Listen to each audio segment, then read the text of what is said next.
C'est un drame qui se joue en fait, je crois qu'il faut prendre conscience de ça.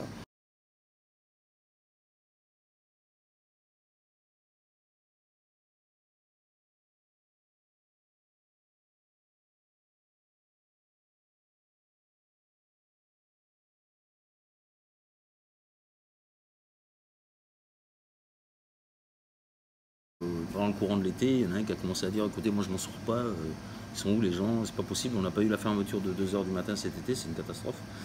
Et j'arrive pas à travailler, est-ce que c'est pareil pour vous? On a dit bah oui tous. En fait le constat a été fait qu'on perdait tous beaucoup d'argent et de chiffre d'affaires. Sur l'été, il y en a qui ont perdu 60%, il y en a qui ont perdu 40%, on va dire on faire une moyenne à 30%. Les conséquences, c'est des emplois en moins, on a viré tout le monde.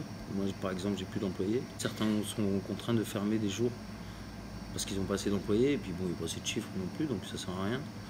Donc ils ouvraient toute la semaine, ils ferment le dimanche et le lundi maintenant. Donc on s'est dit, bon, on va essayer de trouver une solution et de proposer à la mairie d'essayer de rattraper ce chiffre en ouvrant un peu plus tard les week-ends du reste de l'année, quoi. Donc c'est parti de là.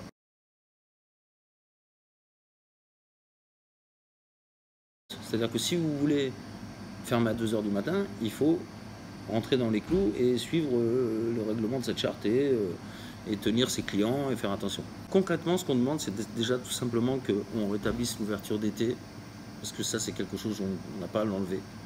C'est quelque chose qui existe depuis des années, et que l'on discute sur les week-ends, effectivement, peut-être que les jeudis dérangent, alors on prendrait que les vendredis et samedis, et il n'y a pas de souci, mais il faut travailler dans ce sens-là, et pas dans le contraire.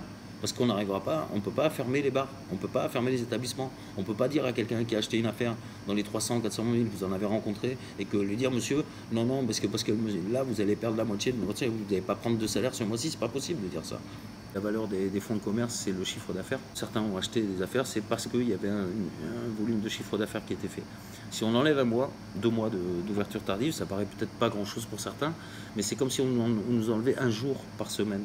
1 heure de plus, c'est quoi? C'est 1 heure de plus, c'est du temps. C'est aussi attirer les clients de l'extérieur de la ville, de l'agglomération, qui ont depuis quelque temps abandonner le centre-ville, on le voit tous les jours. Je ne suis pas là pour remettre en question le bien fondé des choses qui ont été faites dans la ville et les projets qu'ont lancés certains élus. Mais il y a des conséquences qui sont un peu sous-évaluées, évidemment. Donc lorsque vous avez un automobiliste qui se dit mais je ne peux plus rentrer à Montpellier parce que je suis un paria, c'est-à-dire que on met la circulation, la limitation à 30, les ZFE, les pistes cyclables, les routes fermées. À un moment donné, le gars, il se dit, si on ne veut pas de moi, je ne viens plus. Donc on veut attirer ces gens. Attirer les gens pour qu'ils aient le temps de venir, de se garer dans les parkings souterrains, de profiter des offres que font certains parkings, pour qu'ils aient le temps, tout simplement. Que les restaurants puissent proposer un deuxième service à 22 h. Qu'en sortant d'un spectacle, on puisse encore aller manger ou boire un verre. Et puis de garder effectivement aussi quelques clients un peu plus longtemps, parce qu'ils le désirent.